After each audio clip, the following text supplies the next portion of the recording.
ఒక అరణ్యం మధ్య ఒక గుహలో ఒక వింత ముసలాడు ఉండేవాడు. వాడి వద్ద 3 వింత వస్తువులు ఉండేవి. ఒకటి అదృశ్యం చేసే టోపీ. దాన్ని నెత్తిన పెట్టుకోగానే ముసలాడు ఎవరికీ కనపడకుండా అదృశ్యమయ్యేవాడు. వాడి వద్ద ఒక చట్టి కూడా ఉండేది. అందులో నుంచి వాడికి కోరినప్పుడల్లా కోరిన ఆహారం దొరికేది. ముసలాడి దగ్గర ఒక కర్ర కూడా ఉండేది. అది ఎవరి మీద విసిరితే వాళ్ళను చావగొట్టి తిరిగి వచ్చేది. ఒక నిర్జనమైన అరణ్యంలో ముసలాడు ఎవరికంటా పడకుండా, ఏ క్రూర మృగం భయము లేకుండా, తిండికి ఎలాంటి అగచాట్లు పడకుండా సుఖంగా జీవిస్తున్నాడు. ఇలా ఉండగా ఒకనాడు ఒక దొంగ ఆ గుహకు సమీపంగా రావడం తటస్థించింది. అరణ్యం దాటి కొంత దూరం పోతే ఒక నది, దాని ఒడ్డున నగరము ఉన్నాయి. ఆ నదికి పుష్కరం జరుగుతున్నది. దానికి లక్షలాది జనం వస్తారు. అక్కడ యథేచ్ఛగా దొంగతనాలు సాగించవచ్చునని దొంగ బయలుదేరి వెళుతున్నాడు. ఎవరో మనిషి వస్తున్న అలికిడి చెవిని పడగానే ముసలాడు నెత్తిన టోపీ పెట్టుకుని అదృశ్యమయ్యాడు. గుహ ఎదుటికి వచ్చిన దొంగ అక్కడ ఎవరూ లేకపోవడం చూసి అనుమానించాడు. ఎందుకంటే గుహలో ఎవరో ఉన్నట్టు దూరం నుంచి లీలగా కనిపించింది. ఆ మనిషి దాక్కోవడానికి గుహలో చోటు కూడా లేదు.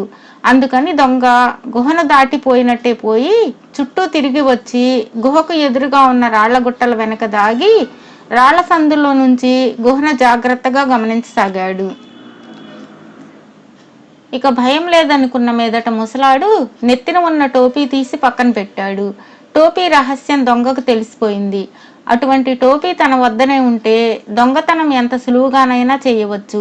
అందుకని వాడు అక్కడే మాటు వేసి కూర్చుని ముసలాడు గుహ దాటి అవతలకు వెళ్ళగానే ఆ టోపీ నెత్తిన పెట్టుకుని అదృశ్యుడై ఆడుతూ పాడుతూ పుష్కరానికి బయలుదేరాడు.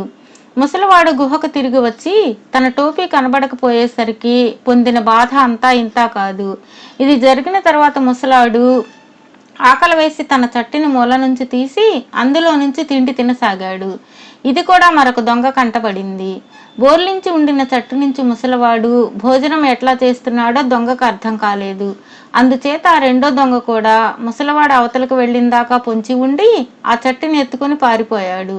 తన చట్టి కూడా పోయేసరికి ముసలాడు హతాశుడైపోయాడు. ఇక వాడి దగ్గర మిగిలి ఉన్నది కర్ర మాత్రమే.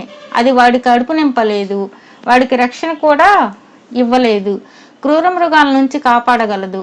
ఆకలితో చావ సిద్ధంగా ఉన్న వాడికి క్రూర మృగాల భయం ఏముంటుంది? చావుకు సిద్ధంగా ఉన్న ముసలాడి దగ్గరకు ఒక యువకుడు వచ్చి, నాయనా, ఆకలి దహించుకుపోతున్నది, తినడానికి ఏమైనా ఉన్నదా అని అడిగాడు. నా అక్షయ పాత్రను, అదృశ్య టోపీని దొంగ వెధవులు కాజేశారు. ఆ అక్షయ పాత్రే ఉంటే నీ వంటి వాళ్ళకి ఎంతమందికైనా అన్నం పెట్టి ఉందును. ఇదిగో నా దగ్గర ఈ కర్ర ఒకటి మిగిలి ఉంది, దీన్ని నువ్వు తీసుకుపో అన్నాడు ముసలాడు. ముసలాడు పోగొట్టుకున్న వస్తువులను గురించి, కర్ర గురించి తెలుసుకొని ఆ యువకుడు, తాత, ఆ కర్ర నాకు ఇచ్చేయి, దీని సహాయంతో నీ వస్తువులు నీకు తెచ్చి ఇస్తాను అన్నాడు. ముసలాడు అందుకు ఒప్పుకున్నాడు. యువకుడు ఆ కర్ర తీసుకుని పుష్కర తీర్థం దారి పట్టాడు. వాడు కొంత దూరం వెళ్ళాక, ఒరేయ్, నీ దగ్గర ఉన్నదంతా అక్కడ పెట్టు అన్న మాటలు వినిపించాయి. మనిషి మాత్రం కనిపించలేదు. టోపీ కాజేసిన దొంగ వీడేనని యువకుడికి అర్థమైంది. నా దగ్గర చాలా ఉంది, ముందు నువ్వు కనిపించు అన్నాడు యువకుడు. దొంగ తన నెత్తి మీద టోపీ తీసేసి అక్కడ ప్రత్యక్షమయ్యాడు. వెంటనే యువకుడు తన చేతిలో ఉన్న కర్రను దొంగ మీదకి విసిరాడు. దాని దెబ్బలకు తట్టుకోలేక దొంగ పడిపోయాడు. వాడి దగ్గర నుంచి టోపీ తీసుకుని యువకుడు ముందుకు సాగాడు. అక్షయ పాత్రను దొంగిలించిన వాడిని పట్టుకోవడం కష్టమవుతుందని యువకుడు అనుకున్నాడు. కానీ వాడు కూడా సులువుగానే దొరికిపోయాడు. నదీ తీరాన ఆ దొంగ ఒక పెద్ద పాగా వేసి యాత్రికులకు అంతులేని అన్నదానం చేస్తూ ఒక ద్రిబ్బెం పెట్టి అందులో డబ్బులు వేయిస్తున్నాడు. అందరూ వాడిని ధర్మదాతను మెచ్చుకుంటూ డిబ్బెంలో డబ్బులు వేస్తున్నారు. యువకుడు నెత్తిన టోపీ పెట్టుకొని అదృశ్యంగా వంటశాలలో ప్రవేశించాడు. ఆ వంటశాలలోకి దొంగ తప్ప ఇంకెవరూ వెళ్ళడానికి అనుమతి లేదు. ఎవరైనా వెళితే రహస్యం బయటపడుతుంది కదా. అందులో చట్టి తప్ప ఇంకేమీ లేదు. యువకుడు ఆ చట్టిని తీసుకుని బయటకు వచ్చేస్తూ ఉండగా దొంగ కంటపడింది. వాడికి మనిషి కనబడలేదు, కానీ చట్టి, దాని వెంట ఒక కర్ర గాలిలో తేలుతూ ఉండడం కనబడింది. ఎవడ్రా అది? ఆగు ఆగు అని దొంగ అరిచాడు. మరుక్షణమై యువకుడు విసిరిన కర్ర వాడిపైన పడి చావు కొట్టింది. ఈ విధంగా యువకుడు ముసలాడి వస్తువులను దొంగల నుండి తిరిగి సంపాదించి వాటిని ముసలాడికి చేర్చి తన దారిన తాను వెళ్ళిపోయాడు.